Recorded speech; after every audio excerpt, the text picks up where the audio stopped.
কঠিন মনে হয় আমার কাছে যে ঢাকায়, আপনাদের ঢাকা শহরে আপনারা সবাই বাস করছেন, আপনারা যারা ভালো জায়গায় বাস করেন, অ্যাপার্টমেন্ট বিল্ডিংয়ে বাস করেন, তারা নিজেরাই নিজেদের একটা ডিপ টিউবওয়েল আমরা করে নিয়েছে বেশিরভাগ ক্ষেত্রেই। এবং কালকে আমাদের একটা একনেকের মিটিং ছিল না, পরশুদিন একনেকের একটা মিটিং ছিল, সেখানে আমাদের পুরনো ডিপ টিউবওয়েলগুলোকে পুনঃস্থাপন করা, নতুন ডিপ টিউবওয়েল স্থাপন করার বিষয়ে আলোচনা ছিল। সেখানে আলোচনা করে দেখা গেল যে আসলে আমরা পুরোপুরি নির্ভরশীল ঢাকার যে ডিপ টিউবওয়েলের পানির উপরে, which is dangerous and alarming. এটা শুধু মারাত্মক নয়, এটা ভয়াবহ রকমের একটা ভবিষ্যৎ আমাদের সামনে নিয়ে আসছে আমাদের ভবিষ্যৎ বংশধরদের জন্য।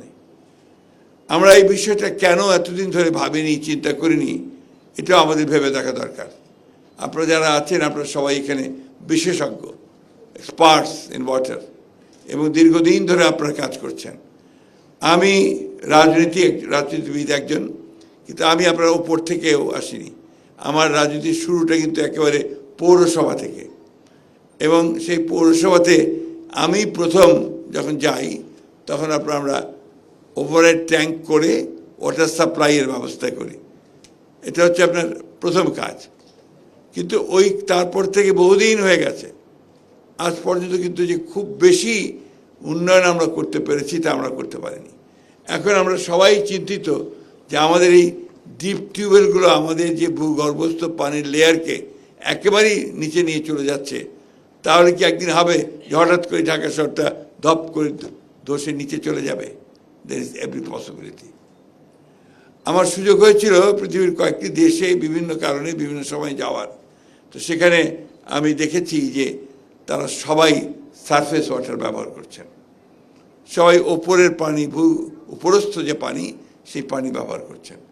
আমরা এতজন আপনারা আছি, আপনারা এতজন এক্সপার্ট আছেন, আপনারা অত্যন্ত উঁচু জায়গায় পড়াশোনা করেছেন, সবাই বিদ্বান মানুষ, আপনারা এই জিনিসগুলোকে এখন থেকে আমার মনে হয় ফোকাসটা এই দিকে দেন, এবং পুরনো চিন্তা ভাবনাগুলোকে বাদ দিয়ে নতুন করে কি করে বাংলাদেশকে আপনারা সত্যিকার অর্থে বাঁচিয়ে রাখবেন।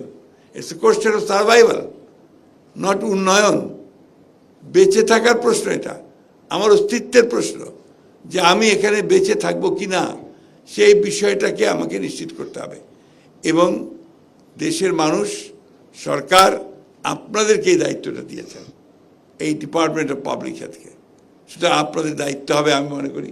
আমি চিফ ইঞ্জিনিয়ার সাহেবের সাথে কথা বলেছি, আমাদের সেক্রেটারি সাহেবের সাথে কথা বলেছি, আমাদের এখানে আজকে যারা আছেন তাদের সঙ্গে 2-4 মিনিটে আমি আমার কথা বলেছি যে আমাদের ফোকাসটা এখন থেকে হবে সারফেস ওয়াটার ব্যবহার করার, নট ডিপ টিউবওয়েল ওয়াটার।